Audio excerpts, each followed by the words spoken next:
Hi everyone, it's me. My name is Alanna and I'm a Canadian, but I haven't lived in Canada for 8 years, which when I stop to think about it, actually kind of freaks me out. I have been living here in the UK for the last 8 years with my British partner, and while we both speak English, there's a lot of stuff about him that I just don't understand. So join me today to share all the personal gossip, all the personal dramas of things I just don't understand about my British partner. So without further ado, let's go. Also, don't tell him I'm doing this. Look at the size of this guy. He's growing out of frame. How incredible. Anyway, that's not what I wanted to talk about. The reason this whole video started, and I had a eureka moment, has to do quite simply with watches. Yes, timepieces, wrist watches. Let me explain. So we were on the couch and we both have Apple. Sorry, I got the hiccups. Oh no, this is gonna be a problem. We were sitting on the couch and we both have Apple watches, and I saw his like light up and it said like 1840. And then I was like, this is a video idea. Because for me, for Canadians, for Americans, we use 12-hour time. That's what my watch is, that's what my laptop is, that's what my phone is. All of my personal devices are set to 12-hour time. So I'm looking at the time in terms of like 11 a.m. or 4 p.m. Whereas for him, and I think for a lot of British people in general, you tend to think in 24-hour time. Most things by default are 24-hour time. So his watch, his phone, his laptop, all of the like house devices as well, default to 24-hour time. It's just how it's done. But this was like the eureka moment for this video. I thought, oh my God, I bet there's loads of little things like this that you never really think about, but they are different culturally. Now, my problem is sometimes I get caught up and I read the time wrong. So if I glance at like the time on the oven, right? 24-hour time, whatever. I glance at it really quickly and I see 1400, right? 2 p.m. But I see the 4. And so in my mind, I automatically think 4 p.m., which is not right. Or if I'm out, sometimes I leave the house, not often. I'm out and I look at my phone for like the next train time. So like I'm catching the train home and I see that it says 17:56. And because I see that 7, I think automatically 7 p.m. I don't think 5 p.m. So it's still something that I am working on. It's mainly if I just look at the clock really fast. Like if I look and I actually like think about the number that I'm seeing, then it's fine. But if I'm looking really quickly or I'm tired or I look while I'm talking to somebody and I will get stuck on that one number and then problems happen. So I feel like we are close enough to admit that I have missed the train because I thought 17 was 7. Now we know that about each other. How fun. Now the whole point of this video, ways that my partner and I are different, things that I do that he doesn't understand and vice versa. However, we are actually kind of shockingly similar. In particular, we both run our own businesses. So we both work from home, we both run our own businesses, we both are heavy coffee drinkers. Too much caffeine often, and typically one of us will crash in the afternoon from said coffees.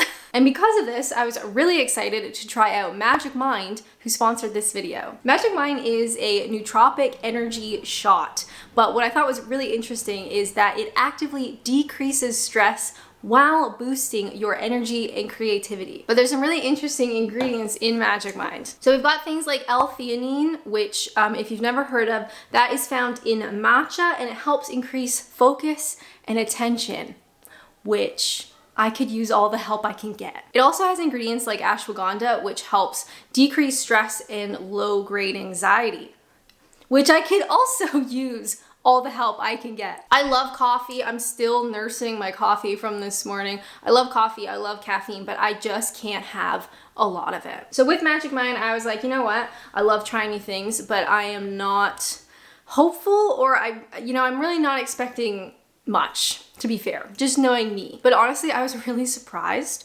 I have been taking one shot. So I take one shot as a shot. You could sip it if you like. I take it as a shot with my morning coffee, like first thing in the morning, and I feel great. I feel clear, which is a really stupid word, but I feel clear. It feels smooth, if that makes any sense at all. So I've been taking a Magic Mind shot every morning. I want to say probably 2 weeks now, and honestly, I am surprised at how much more productive I am. And it's something that I've now introduced to my British partner. And Magic Mind has a 60-day money-back guarantee, which, nice, love to see it. If you'd like to give it a go and see how it works for you, make sure to use my link in the description and use coupon code ADVENTURESandNaps20. You're going to get up to 56% off your next subscription for the next 10 days. So big thank you to Magic Mind for sponsoring this video. It's something that I like and find useful. I hope you can make use of our exclusive deal, but let's get back to my video. Next up, I would like to talk about pizza, the most important food group. No, my favorite food group, if I can be so humble. Now, something that I didn't realize, and it just is second nature to me because I've done it my whole life. My dad did it, and that is quite simply dipping pizza crust into dipping sauce. This actually offends my partner, but I just can't stop. It's too late. Now, humble opinion, what dip do you use? Good question. I've got a couple of options. So we have sour cream and chive from Tesco. Tesco, I love you. I hate that you sell these dips with no lid. It's just a little plastic thing. You can't put it back on, so then I'm stuck doing this every time, and I don't like it. But the dip is great. We also have Pizza Express Caesar dressing. I had never tried this before. I bought it recently. I love trying new stuff. Actually not that great, humble opinion, but the OG, the GOAT of Caesar dressings is Tesco's finest Caesar dressing. This is the best one I've had in this country. It's phenomenal. When I have a nice salad, ooh, some Caesar dressing, how lush. But this is great for dipping crust into. It's just a really nice flavor. It's just real nice. But to be fair, when I'm having a Domino's, any one of these for dipping the crust, I'm happy. I'm a happy camper. Now, I didn't realize that this was particularly a thing. It's just what I've done since being, an infant.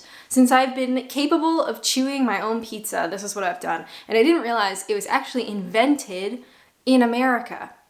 The more you know. Vote now. What year do you think this was actually introduced? Because it does have a year associated with it. Leave a comment. I'll give you a second. Pick your number, pick your decade, pick your year. Did you guess that it was invented by American pizza chain Papa John's? Ready? In 1984. That was the first time that a pizzeria marketed a sauce specifically for dipping pizza. 1984, Papa John's. I love ya. This next one comes up often, typically here on the couch, and I would like to call it, quite simply, I just don't get it. It's kind of wild how culturally, the UK and Canada is very similar, right? Like I have British heritage if you go far enough back. But there's so many times when one of us will say something, a joke or a phrase, and the other person is just like, I don't get it. And you don't realize how many cultural blind spots there are until you are in one. So for instance, my partner said something about Blue Peter. And I was like, who's Peter and why is he blue? This actually ended up being a really interesting series of videos that I've started doing over the last sort of year.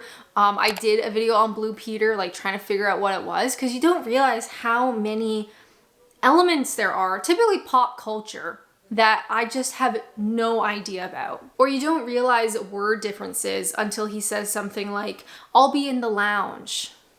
And I'm like, I didn't know we had one of those. Or one day he said something about hokey cokey.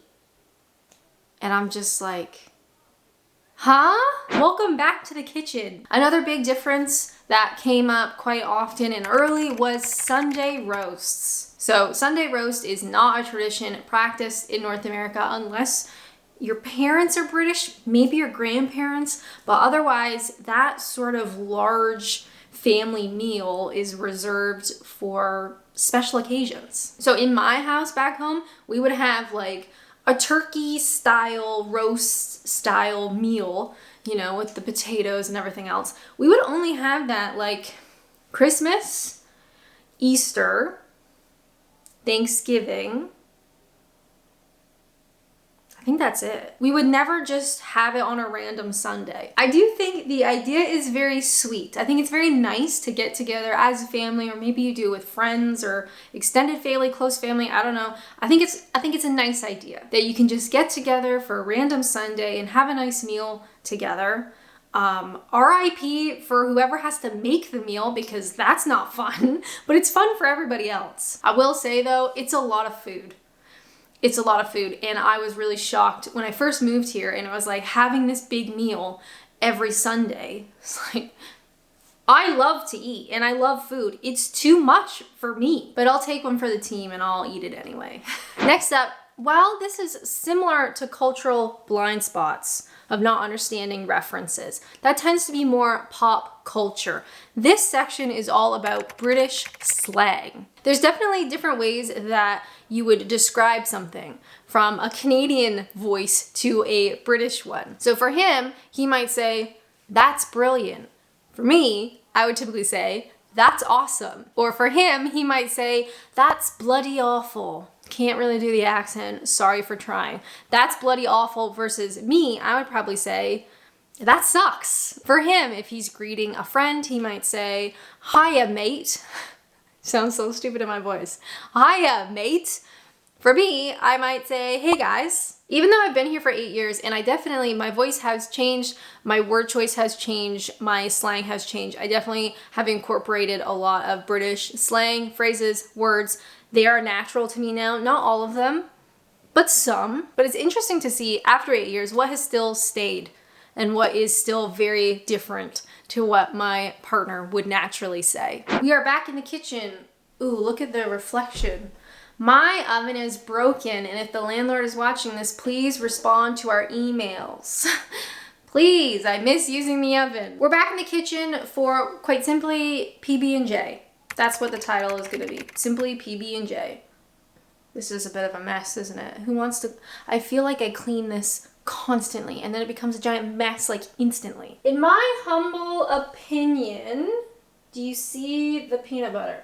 Peanut butter. Peanut butter and jelly sandwiches, not British. Breaks my heart. They're lovely. They're very wholesome. I don't have them often, but when I want one, it serves a purpose. My British partner hates peanut butter and jelly. Not only does he hate it, he thinks it's disgusting. But to be fair, he doesn't like peanut butter at all. So this is for me. No one else is eating this. And in my humble opinion, the like crappier peanut butter is better. I've tried all sorts of peanut butter. I love doing taste tests. I'll try anything. The fancier peanut butters are nice, but there's something about like the absolute basic that is very special. So I am a smooth peanut butter lady, but I will not say no to crunchy. It's just not my first choice. But I love peanut butter. Peanut butter and jelly, peanut butter and jam. Peanut butter and banana. Have you ever had that? So as a kid and then as a depressed adult, I would sometimes have a peanut butter and banana sandwich. And sometimes that was my dinner because depressed and poor. You know how to make a sandwich. You get 2 slices of bread, maybe you toast them, maybe you don't. Peanut butter and then slice up banana. I have also had it in a wrap format when I didn't have bread, but I did have tortilla wraps. So you throw a banana in there with some peanut butter, wrap it on up. Delicious. But my British partner thinks peanut butter is bad. So leave a comment down below. Peanut butter, yes or no? I'm very much in the yes camp, personally. And another thing about my British partner that I just don't understand is when he says we are going for a walk.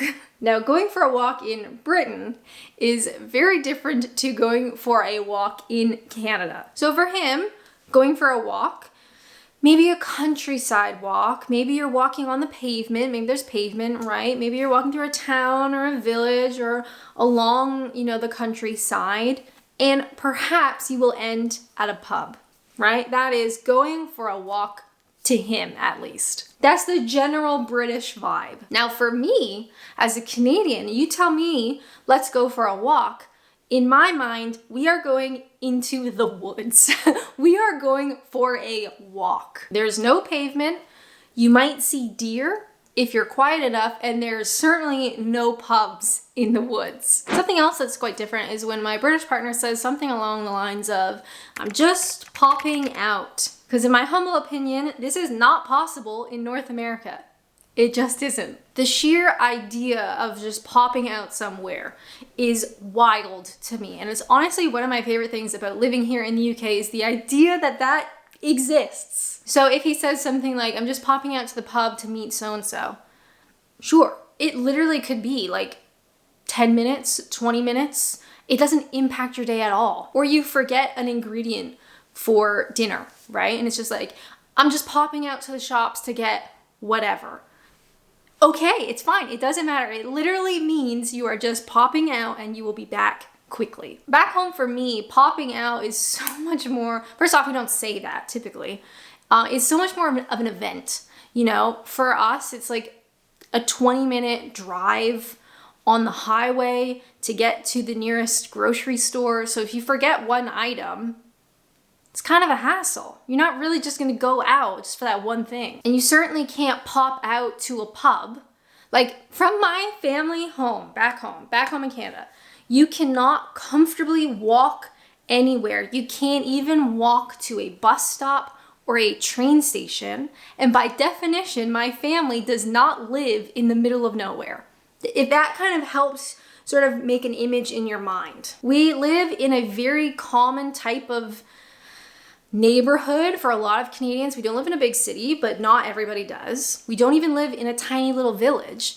We don't live in the middle of nowhere in the countryside where there's nothing. We live in a very typical home for Canada.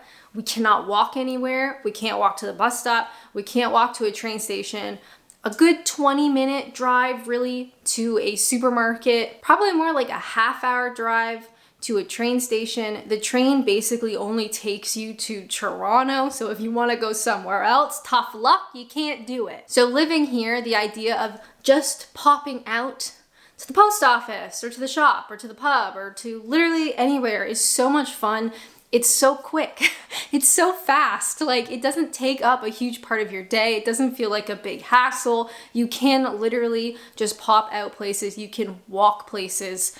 It is, honestly, it's one of my favorite things. And please, British people, if that is possible for you, don't take it for granted, because it is absolutely wonderful. Thank you so much to Magic Mind for sponsoring this video. Definitely check them out. Link in the description. You know the drill. Adventures at Naps 20. And I hope you can make use of our exclusive deal. However, if you'd like to watch more content, which honestly would be awesome, how about this one? I talk about annoying tourists in the UK. But as always, thank you guys so much for watching. And until next time, bye!